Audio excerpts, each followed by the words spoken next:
একটি সুন্দর প্রাকৃতিক পরিবেশে রয়েছি। গ্রিন হাউস এফেক্ট মুক্ত একটি পৃথিবী চাই।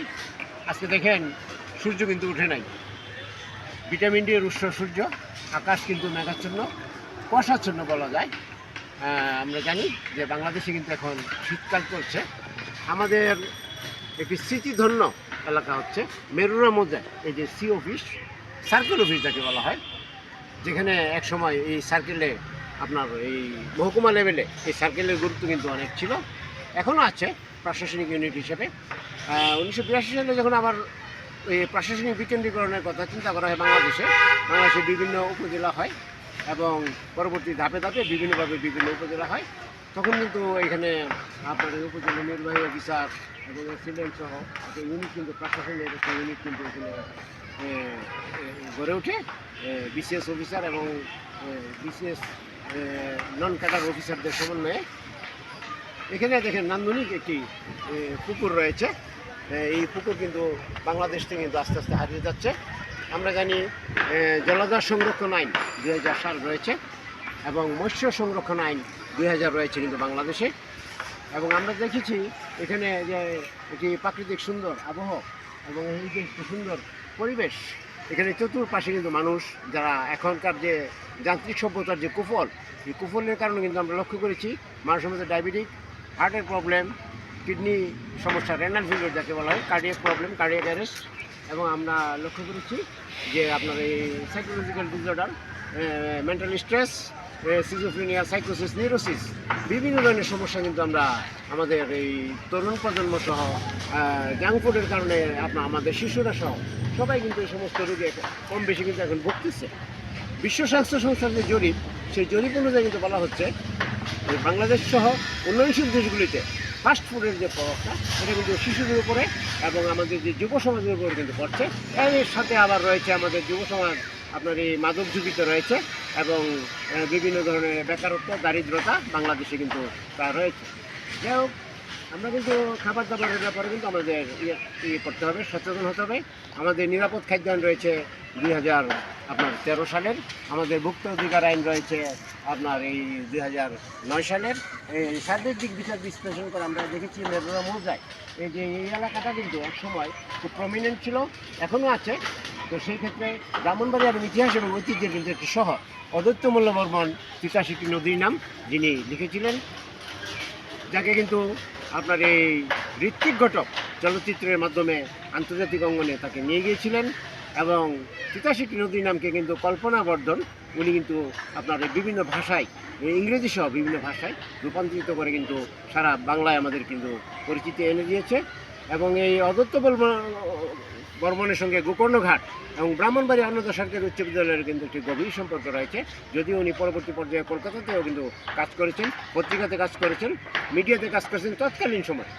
তো সেই ক্ষেত্রে আমরা কিন্তু উৎপন্নতার বিষয়টা কিন্তু এড়িয়ে যেতে পারি না। এখানে কিন্তু অনেক গুণীজন ছিল ব্রাহ্মণবাড়িয়াতে, আমাদের যারা আজকে কলকাতাতে প্রতিষ্ঠিত এবং আপনার এই আগরতলাতে প্রতিষ্ঠিত এবং কলকাতাতে যারা প্রতিষ্ঠিত, তাদের মধ্যে অধিকাংশ ব্যক্তি কিন্তু আপনার এই শিল্প সংস্কৃতি সহ ইতিহাস ঐতিহ্যের মধ্যে তারা ওইখানে কিন্তু বাংলাদেশের ইতিহাসকে কিন্তু ওইখানে উপস্থাপন তুলেছে। এবং অনেক এখানে বিখ্যাত খেলোয়াড়রা ছিলেন যারা কিনা মোহনবাগান, আপনার ইস্ট বেঙ্গল এবং আপনার এই যে কলকাতার বিভিন্ন স্পোর্টস ক্লাবগুলি রয়েছে, কালীঘাট সহ বিভিন্ন মানে ফুটবল ক্লাবে কিন্তু এরা খেলেছেন এবং খেলছেন। তো সেক্ষেত্রে কিন্তু আমাদের অনেক ওইখান থেকেও যারা এখানে 1947 পরে এখানে এসেছেন ওনারাও কিন্তু ওইখানকার অত্যন্ত প্রমিনেন্ট ফ্যামিলিগুলি কিন্তু বাংলাদেশ তৎকালীন পাকিস্তানে তারা এসেছেন এখানে এক্সচেঞ্জ করে। যাই হোক, যে কথাটি বলতে চাচ্ছি, 1860 সালে ব্রাহ্মণবাড়িয়া আপনার এই মহকুমা হয় এবং 1790 সালে ত্রিপুরা জেলা হয়। ত্রিপুরা যখন জেলা হয় তখন কিন্তু প্রশাসনিক ইউনিট আমাদের এই ব্রাহ্মণবাড়িতে থাকার কথা ছিল, কিন্তু কোনো একটা বিশেষ কারণে আমরা লক্ষ্য করেছি যে প্রশাসনিক কেন্দ্রটা কিন্তু কুমিল্লাতে চলে যায়। 1868 সালে যখন ব্রাহ্মণবাড়িয়া পৌরসভা হলো তখন কিন্তু আস্তে আস্তে কিন্তু আপনার ডেভেলপমেন্টের কাজগুলি শুরু হয়ে গেল। এবং আমরা জানি এই ব্রাহ্মণবাড়িয়াতে বিপ্লবী ললিতমোহন বর্মনের একটি স্মৃতি রয়েছে। আমাদের উল্লাসকর দত্তের একটা স্মৃতি কিন্তু এখানে রয়েছে। যুগান্তর এবং অনুসরণী রূপ কিন্তু ব্রিটিশ বিরোধী আন্দোলনে তারা ভূমিকা রেখেছিল। 1905 সালে বঙ্গভঙ্গের সময় কিন্তু যারা নেতৃত্ব দিয়েছিল এবং যারা পরবর্তী পর্যায়ে 1911 সাল বঙ্গভঙ্গ যখন রদ হয় তখনও কিন্তু আপনার এখানকার অনেক কৃতি সন্তানরা অন্নদা স্কুল, আমাদের এই যে বিবেরিয়া হাই স্কুল, নিয়াজ মাহমুদ স্কুলের অনেক ছাত্ররা কিন্তু আপনার এই যখন ওপার বাংলায় চলে গিয়েছিল তখন কিন্তু তারা কিন্তু ওইখানেও যেমন পরিবেশকে ঋদ্ধ করেছে, সমৃদ্ধ করেছে এবং এখানকার পরিবেশটাও কিন্তু তারা ঋদ্ধ সমৃদ্ধ করে গিয়েছিল এবং তাদের জেনারেশন যারা রয়েছেন ওরাও কিন্তু অত্যন্ত ভালোভাবেই কিন্তু আপনার শিল্প, সাহিত্য, সংস্কৃতি এবং মানবিক দিকগুলি কিন্তু ফুটিয়ে তুলেছে। আমরা কিন্তু আমরা লক্ষ্য করেছি যে বিভিন্ন আমাদের এখানকার স্কুল কলেজগুলি বিভিন্নভাবে কিন্তু আমাদের তৎকালীন মুরব্বীগণ এবং তৎকালীন গুণীজনরা কিন্তু তা প্রতিষ্ঠিত করেছিলেন। আমরা একটা বিষয় কিন্তু জানি যে আজকে আমরা যখন দেখছি পরিবেশ দূষণ হচ্ছে, প্রাকৃতিক বিপর্যয় হচ্ছে, ভূমিকম্প, সুনামি, প্রাকৃতিক দুর্যোগ, মহামারী সহ বিভিন্ন ধরনের ঝুঁকি যখন আমরা লক্ষ্য করি তখন কিন্তু আমরা পরিবেশের কথা বোধ করি, ফিল করি। তো সেক্ষেত্রে আমাদের এক্ষেত্রে কিন্তু সচেতন হতে হবে। পাশাপাশি আমরা চাই এক সময় যেমন বৃহত্তর কুমিল্লাকে ব্যাংক অ্যান্ড ট্যাঙ্কের শহর বলা হতো, তো ব্রাহ্মণবাড়িয়াতে এমন এমন গুণীজন রয়েছেন যারা কিন্তু কুমিল্লা শহরের নেতৃত্বটা কিন্তু তারাই কিন্তু দিয়েছেন। বিপ্লবী অতীন রায়ের কথা আমরা জানি যে কুমিল্লা পৌরসভাতে যিনি ছিলেন এবং বিভিন্ন সময় যারা ব্যাংকিং সেক্টরে কিন্তু ব্রাহ্মণবাড়িয়ার অনেক ব্যক্তি কিন্তু আপনার ব্যাংক প্রতিষ্ঠার সাথে সম্পৃক্ত ছিলেন। শ্রী পটকৃষ্ণ বাবু সহ আপনার এই অখিল দত্ত সহ পাইওনিয়ার ব্যাংকের কথা আপনারা জানেন বিভিন্নভাবে, যা কিন্তু পরবর্তী পর্যায়ে স্টেট ব্যাংক অফ পাকিস্তান বলেন, আপনার এই স্টেট ব্যাংক অফ ইন্ডিয়া বলেন, বিভিন্ন ব্যাংকের ক্ষেত্রে কিন্তু এবং সমবায়ের ক্ষেত্রে কিন্তু বিভিন্ন ভূমিকা কিন্তু এই অত্র এলাকার গুণীজনদের কিন্তু রয়েছে।